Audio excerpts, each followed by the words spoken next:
जी सैर कामरान साहब जी, टाइम की पाबंदी कीजिएगा प्लीज़। जी बहुत शुक्रिया।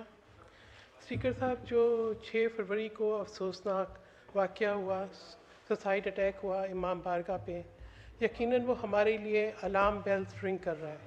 ये एक आई ओपनर है ऐसे वक्त में जबकि गैर मुल्की मेहमान यहाँ मौजूद थे, एक ऐसे वक्त में जब हम अभी बलूचिस्तान के सदमे से जो वहाँ पे दहशतगर्दी का वाक़या हुआ उससे बाहर नहीं निकले थे।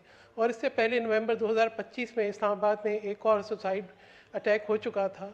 और मुतवातिर इस किस्म के वाक़यात का होना यकीनन बहुत ही तशवीश का बायस है। और उसके साथ साथ हम ये भी देखते हैं कि दहशतगर्द तंजीमें, आज हम ये नहीं कह सकते कि these are the faceless enemies. हमारे सामने नाम आते हैं, पहले टीटीपी की बात होती थी, फिर बीएलए की बात होती थी, अब दाइश का जिक्र सामने आ गया।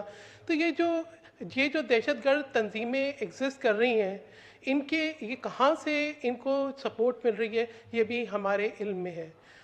अजय देवल जो इंडिया का नेशनल सिक्योरिटी एडवाइज़र है, उसको एक के बाद दूसरी और दूसरे के बाद तीसरी एक्सटेंशन इसीलिए मिलती है कि उसकी ये हिकमत अमली थी कि पाकिस्तान के अंदर किस तरीके से अदम इस्तेकाम फैलाया जाए, किस तरीके से दहशतगर्दी को फ़रोग़ दिया जाए। फिर हमने देखा कुलभूषण यादव भी गिरफ़्तार हुआ, लेकिन उसके बावजूद जो है हम उसको उनके रास्ते बंद करने में नाकाम हुए। उसकी वजह ये कि सिंपैथाइज़र्स मौजूद हैं, सिंपैथाइज़र्स हमारी ही कम्युनिटीज़ में मौजूद हैं।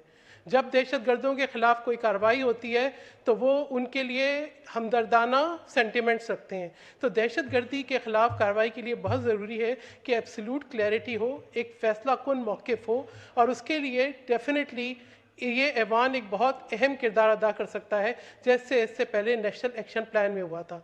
बिल्कुल दुरुस्त, हमने दहशतगर्दी के वाक़यात में बहुत से जो है वो मासूम लोगों की शहादतें देखी, अपनी सिक्योरिटी फोर्सेस की शहादतें देखी, अफवाज पाकिस्तान की शहादतें देखी, लेकिन इन शहादतों पे हम 2 मिनट बात करके और कुछ रेजोल्यूशंस पास करके जो है अपने आप को ज़िम्मेदारी से बाहर नहीं कर सकते।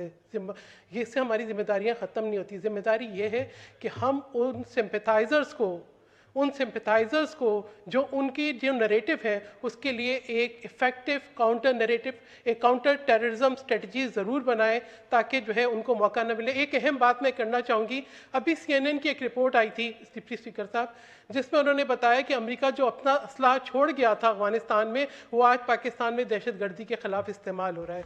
तो हमारे सामने ये हमने रिपोर्ट नहीं दी, ये CNN ने एक तहकीकाती रिपोर्ट्स हमारे सामने रखी है।